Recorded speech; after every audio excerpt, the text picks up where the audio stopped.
Governor Kawira Mwangaza's fate now lies in the Senate, which is expected to convene tomorrow in a special sitting to discuss her alleged misconduct and determine whether or not the Meru County Assembly was justified to impeach her. Mwangaza's woes with the County Assembly have rolled on and over since she was sworn into office. The leadership wrangles have continued to divide opinion, as NTV's Leila Mohammed now tells us. The picture remains grim for Meru Governor Kawira Mwangaza following her impeachment by the County Assembly last week.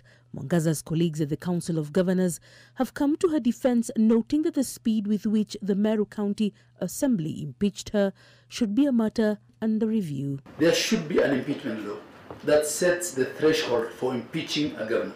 It's not logical to impeach a governor even before she has laid the foundation of her government. Mwangaza, who will get an opportunity to defend herself before the Senate, is accused of gross misconduct, with the Assembly rejecting her cabinet nominees. She is also accused of nepotism.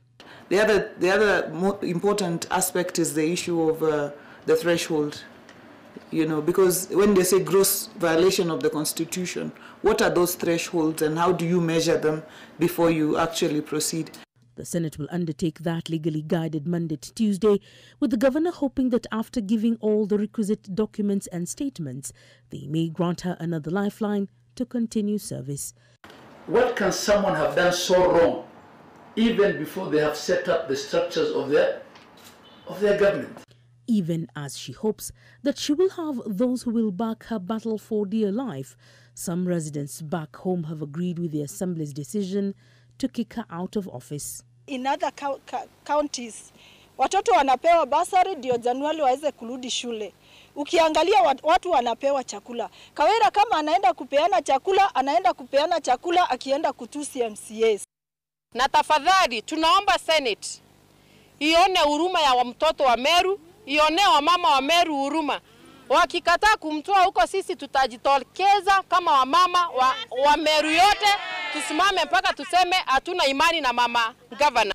The Council of Governors has urged the Senate to guard county bosses against witch hunts by ward representatives. If you look at the laws governing recalling of MPs, for example, it says that you cannot recall an MP before 12 months, before 1 year has ended.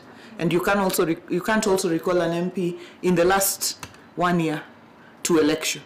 So you have just the 3 years in between. So this is what we're also saying as governors. Can there be a law that governs within which period you can reasonably have been said to have had, broken the law to the extent of impeachment?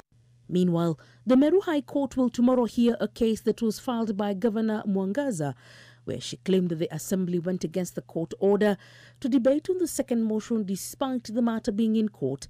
And as a council, we're involved in this, in the sense that we're trying to bring them together, to hear both sides.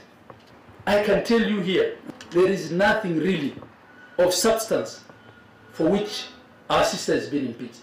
Leila Mohammed, NTV.